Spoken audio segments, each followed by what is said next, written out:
In a time when the earth was young, humanity multiplied and spread across the land. But with them, a darkness grew. The hearts of men were filled with wickedness, and every thought was bent toward evil. The world that God had created, once declared good, was now corrupt and filled with violence. The Lord saw the depravity of humankind, and it grieved him to his heart. He regretted that he had ever made them. A voice, deep and resonant, echoed not in the ears of men, but in the heart of one. "I will wipe from the face of the earth the human race I have created," the voice declared, "and with them, the animals, the birds, and the creatures that move along the ground. For I regret that I have made them." But one man found favor in the eyes of the Lord, Noah. He was a righteous man, blameless among the people of his time, and he walked faithfully with God. To Noah, God spoke, "I am going to put an end to all people, for the earth is filled with violence because of them. I am surely going to destroy both them and the earth. Make for yourself an ark of cypress wood," God commanded. "Make rooms in it and coat it with pitch inside and out." He gave Noah the precise dimensions: 300 cubits long, 50 cubits wide, and 30 cubits high. It was to have a roof, a door in its side, and lower, middle, and upper decks. "I am going to bring floodwaters on the earth to destroy all life under the heavens, every creature that has the breath of life in it. Everything on earth will perish. But I will establish my covenant with you," God promised. "You will enter the ark, you and your sons and your wife, and your sons' wives with you. You are to bring into the ark 2 of all living creatures, male and female, to keep them alive with you. 2 of every kind of bird, of every kind of animal, and of every kind of creature that moves along the ground will come to you to be kept alive. Of the clean animals and the birds of the heavens, Noah was to take 7 pairs. You are to take every kind of food that is to be eaten," God instructed, "and store it away as food for you and for them." Noah did everything just as God commanded him. Amidst a world of mockery and disbelief, he built the great vessel on dry land, a testament to his unwavering faith. When the ark was complete, God said to Noah, "Go into the ark, you and your whole family, because I have found you righteous in this generation." And so Noah, his sons, Shem, Ham, and Japheth, and their wives entered the ark. And the animals came, 2 by 2, of every kind, male and female, just as God had commanded. Then the Lord himself shut them in. 7 days later, the floodgates of the heavens were opened, and the springs of the great deep burst forth. Rain fell upon the earth for 40 days and 40 nights. The waters rose and increased greatly on the earth, and the ark floated on the surface of the water. The waters prevailed so mightily that all the high mountains under the entire heavens were covered. The water rose and covered the mountains to a depth of more than 15 cubits. Every living thing that moved on the land perished. Birds, livestock, wild animals, all the creatures that swarmed over the earth, and all mankind. Everything on dry land that had the breath of life in its nostrils died. Every living thing on the face of the earth was wiped out. Only Noah was left, and those with him in the ark. And the waters prevailed on the earth for 150 days. But God remembered Noah and all the wild animals and the livestock that were with him in the ark. He sent a wind to blow across the earth, and the floodwaters began to recede. The springs of the deep and the floodgates of the heavens were closed, and the rain from the sky was restrained. The water receded steadily from the earth. After 150 days, the ark came to rest on the mountains of Ararat. As the waters continued to go down, the tops of the mountains became visible. After 40 days, Noah opened a window he had made in the ark and sent out a raven, which flew back and forth until the water had dried up from the earth. Then he sent out a dove to see if the water had receded from the surface of the ground. But the dove could find no place to set its foot because the water still covered the surface of the whole earth. So it returned to Noah in the ark. He waited 7 more days and again sent out the dove from the ark. This time, the dove returned to him in the evening with a freshly plucked olive leaf in its beak. Then Noah knew that the water had receded from the earth.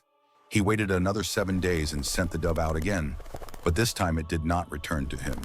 In the 601st year of Noah's life, on the first day of the first month, the water had dried up from the earth. Noah removed the covering from the ark and saw that the surface of the ground was dry. Then God said to Noah, Come out of the ark, you and your wife and your sons' wives with you. Bring out every kind of living creature that is with you, so they can multiply on the earth and be fruitful and increase in number upon it. So Noah came out, together with his sons and his wife and his sons' wives, all the animals and all the creatures that move along the ground, and all the birds, everything that moves on the earth, came out of the ark, one kind after another.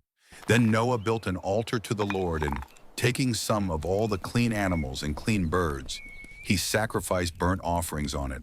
The Lord smelled the pleasing aroma and said in his heart, "Never again will I curse the ground because of humans, even though every inclination of the human heart is evil from childhood. And never again will I destroy all living creatures, as I have done. As long as the earth endures, seed time and harvest, cold and heat, summer and winter, day and night will never cease." Then God blessed Noah and his sons, saying to them, "Be fruitful and increase in number and fill the earth." And God said, "I now establish my covenant with you and with your descendants after you, and with every living creature that was with you. Never again will all life be destroyed by the waters of a flood. Never again will there be a flood to destroy the earth. This is the sign of the covenant I am making between me and you, and every living creature with you, a covenant for all generations to come. I have set my rainbow in the clouds, and it will be the sign of the covenant between me and the earth. Whenever I bring clouds over the earth and the rainbow appears in the clouds, I will remember my covenant between me and you, and all living creatures of every kind. Never again will the waters become a flood to destroy all life. Whenever the rainbow appears in the clouds, I will see it and remember the everlasting covenant between God and all living creatures of every kind on the earth." And so, with a promise woven into the very fabric of the sky, a new beginning dawned for the earth. An epic story of Noah's Ark. This is a narrative that has echoed through millennia, a testament to faith in the face of overwhelming adversity. It is a story of immense destruction, a world washed clean by the waters of a great flood. Yet it is not the destruction that defines Noah's tale. At its heart, this is a story about unwavering obedience, about the courage of one righteous man who held fast to his faith while the world descended into chaos. It is a story of salvation. The ark, a massive vessel built on dry land, stands as a powerful symbol of refuge and preservation. It was a sanctuary, not just for Noah and his family, but for the future of all life on earth. Through the storm and the rising waters, it was a vessel of hope, a tangible representation of God's promise to save and to begin anew. And finally, it is a story of a covenant, a sacred and everlasting promise. The rainbow, a breathtaking arc of color painted across the clouds, is more than just a beautiful meteorological phenomenon. It is a divine signature, a perpetual reminder of God's pledge to never again destroy the world by flood. It is a symbol of mercy, of hope, and of the promise of a new dawn after the darkest storm. This ancient story invites us to reflect on themes of renewal, second chances, and the enduring relationship between the Creator and creation. We sincerely hope this retelling has moved you and offered a moment of reflection. If you found value and inspiration in this journey, we would be deeply grateful for your support. Please consider liking this video to let us know it resonated with you. Your likes help these stories reach more people. To ensure you don't miss our next exploration into the timeless narratives that have shaped humanity, please subscribe to our channel and click the notification bell. And if this story has touched your heart, we encourage you to share it with your friends, family, or anyone you feel might appreciate its message. Sharing is the best way to help our community grow and allow us to continue bringing these powerful accounts to life. Your support is invaluable to us. Every like, share, and subscription makes a significant difference. Thank you once again for your time and for watching. Until we meet again, may you always find a rainbow of hope in your clouds.